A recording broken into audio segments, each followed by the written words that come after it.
नमस्कार। Video lecture की आज इस सीरीज में हम बात करेंगे जो डेटाबेस मैनेजमेंट सिस्टम है उसका ओवरऑल स्ट्रक्चर डायग्राम है उसके बारे में।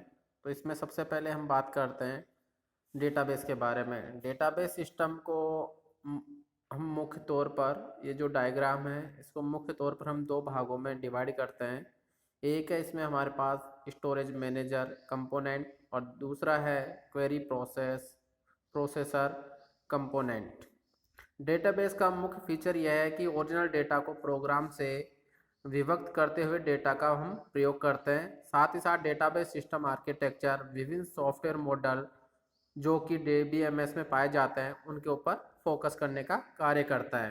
साथ ही साथ जो हमारे पास स्टोरेज मैनेजर है इसलिए भी ज़रूरी है क्योंकि डेटाबेस बहुत बड़े स्पेस में डेटा को स्टोर करता है। साथ ही साथ हमारी जो मेन मेमोरी होती है जो कंप्यूटर की है इंफॉर्मेशन को स्टोर करके रखती है, इसलिए इंफॉर्मेशन डिस्क पर स्टोर जो भी हमारा डेटा स्टोर होगा उसमें से एक्चुअल डेटा को हम डिस्क पर स्टोर करते हैं। साथ ही साथ जो डेटा जिसकी हमें यानी कि इतनी आवश्यकता नहीं होती है तो उसको हम एक्चुअल जगह पर स्टोर नहीं करते हैं। साथ ही साथ जो हमारा डेटा है उसमें मेन मेमोरी और डिस्क के बीच में आपस में डेटा ट्रांसफ़र होता रहता है, जिससे कि database system structure main memory से डेटा को डिस्क के बीच में मूव करने का कार्य भी करता है। जो दूसरा है हमारा इसमें क्वेरी प्रोसेसर डेटा को हम सिंप्लीफाइड और फैसिलिटेट एक्सेस करने में भी हमारे लिए इसका उपयोग होता है।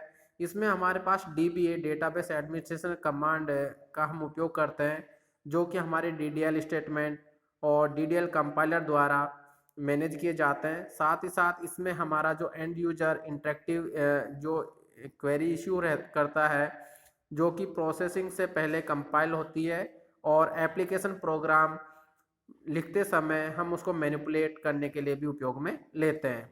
साथ ही साथ हमारे जो डेटाबेस ओवरऑल डायग्राम है जिसमें हमने स्टोरेज मैनेजमेंट कंपोनेंट की बात की, तो उसमें हम कोई भी हमारे पास पहले से जो भी डेटा स्टोर किया हुआ रहता है तो manager component database management system को किसी भी डेटा को स्टोर अपडेट और रिट्रीव करने के लिए हम उपयोग में लेते हैं। स्टोरेज मैनेजमेंट एक प्रोग्राम मॉड्यूल है। यह low level data application program और क्वेरी को स्वीकार करने के लिए एक्सेस इंटरफेस प्रोवाइड करवाता है। साथ ही साथ यह फाइल मैनेजर के साथ इंटरेक्शन के लिए भी काम आता है। स्टोरेज मैनेजर विभिन्न डेटा मैनिपुलेशन लैंग्वेज स्टेटमेंट को low level file system command में परिवर्तित करने के लिए भी उपयोग में लिया जाता है। साथ ही साथ जो कन्वेंशनल फाइल प्रोसेसिंग सिस्टम का प्रयोग कर हम इसमें एक्चुअल डेटा को डिस्क पर स्टोर करने के लिए उपयोग में लेते हैं जो कन्वेंशनल ऑपरेटिंग सिस्टम द्वारा प्रोवाइड कराई जाती है। साथ ही साथ स्टोरेज मैनेजमेंट में यह कंपोनेंट्स को हम मुख्य तौर पर 4 भागों में डिवाइड करते हैं, जिसमें सबसे पहले है हमारे पास transaction management. Transaction management database की कंसिस्टेंसी को श्योर करता है। साथ ही साथ किसी भी ट्रांजैक्शन के पूरे होने के बाद डेटाबेस को कंसिस्टेंसी अवस्था में रखता है और कंसिस्टेंट स्टेट ट्रांजैक्शन एग्जीक्यूशन बिना किसी कॉन्फ्लिक्ट के प्रोसेस को करने के लिए उपयोग में लेते हैं। सेकंड है इसमें हमारे पास buffer management. Buffer management disk से मेन मेमोरी से डेटा को फेच कराने का काम करता है, जिससे यह मेन मेमोरी में कैश से डेटा को भेजने का कार्य करता है। यह डेटाबेस सिस्टम का सबसे क्रिटिकल पार्ट होता है। और थर्ड है इसमें ऑथराइजेशन और इंटीग्रिटी मैनेजमेंट। इंटीग्रिटी कॉन्स्ट्रेंट्स का और डेटा को यूजर द्वारा एक्सेस करने की ऑथोरिटी को ऑथराइजेशन और इंटीग्रिटी मैनेजर द्वारा चेक किया जाता है। यह डेटाबेस एडमिनिस्ट्रेशन द्वारा स्पेसिफाइड ऑथराइजेशन और इंटीग्रिटी रूल्स का प्रयोग किया जाता है। फोर्थ है इसमें file manager. File manager disk पर स्पेस एलोकेट करने को मैनेज करता है और यह डेटा स्ट्रक्चर डेटा को रिप्रेजेंट और इन्फॉर्मेशन को डिस्क पर स्टोर करने का कार्य भी करता है। तो इस तरह से हमारे पास जो स्टोरेज मैनेजमेंट है इसकी बेसिकली जो भी वर्किंग है उसमें हमें हेल्प करने के लिए हम इसको 4 भागों में मुख्य तौर पर डिवाइड करते हैं। सेकंड है इसमें हमारे पास क्वेरी प्रोसेसर कंपोनेंट जिसको हम मुख्य तौर पर 3 भागों में डिवाइड करते हैं। जो हमारे पास क्वेरी प्रोसेस कंपोनेंट है इसका सबसे पहला पार्ट है हमारे पास DDL interpreter. DDL interpreter DDL statement में इंटरप्रेट करता है और डेटा डिक्शनरी में डेफिनेशन को रिकॉर्ड करता है। साथ ही साथ डेटा डिक्शनरी मेटा डेटा को रखती है। मेटा डेटा वो होता है जो किसी भी डेटा के बारे में इंफॉर्मेशंस को स्टोर करके रखता है। साथ ही साथ इसमें हमारा डेटा डिक्शनरी, लॉजिकल, जो भी हमारा डेटा और उनके विभिन्न प्रकार के रिलेशनशिप्स को भी वहाँ पे डिफाइन करने के लिए उपयोग में लिया जाता है। सेकंड है इसमें DML कंपाइलर।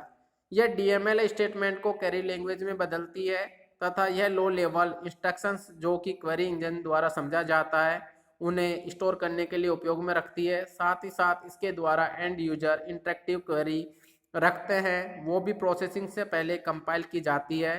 साथ ही साथ एप्लीकेशन प्रोग्रामर जो प्रोग्राम लिखते हैं वह DML स्टेटमेंट बनाने से पूर्व प्री कंपाइल होते हैं और ऐसे ही होस्ट लैंग्वेज में कंपाइल होते रहते हैं। साथ ही साथ हमारे पास जो DML कंपाइलर है वह क्वेरी ऑप्टिमाइजेशन परफॉर्म करने के लिए उपयोग में लेते हैं। यह सबसे कम कीमत का एवोल्यूशन प्लान होता है जो किसी भी query evolution engine low level instruction का प्रयोग करने के लिए उपयोग में लिया जाता है। और थर्ड है इसमें क्वेरी एवोल्यूशन इंजन। यह सभी प्रकार के लेबल्स, इंस्ट्रक्शंस जो कि DML कंपाइलर द्वारा जनरेट किया जाता है उनको एग्जीक्यूट करने के लिए हम उपयोग में लिए जाते हैं। तो जैसे कि अभी आप यहाँ पर डायग्राम भी देख रहे होंगे डेटाबेस सिस्टम आर्किटेक्चर का, तो उसको हम मुख्यतः दो हमने भागों में डिवाइड किया। उन दो भागों को भी हमने वर्किंग के हिसाब से सब पार्ट में डिवाइड किया। तो अभी इस लेक्चर में हमने जनरली यही देखा कि हमारा जो डेटाबेस मैनेजमेंट सिस्टम है इसमें जो भी हमारा डेटाबेस यूजर्स है उसकी जो हमारे पास एप्लीकेशंस है, क्वेरी प्रोसेसर कंपोनेंट्स हैं और स्टोरेज स्ट्रक्चर में जो भी हमारे डेटा डिक्शनरी है या फिर कह सकते हो कि हमारा फाइल मैनेजर है, बफर मैनेजर है, इनकी क्या क्या उपयोग होते हैं और इनका जो भी वर्किंग होती है वो हमारे डेटा से कनेक्ट करने के लिए उपयोग में लिया जाता है। धन्यवाद।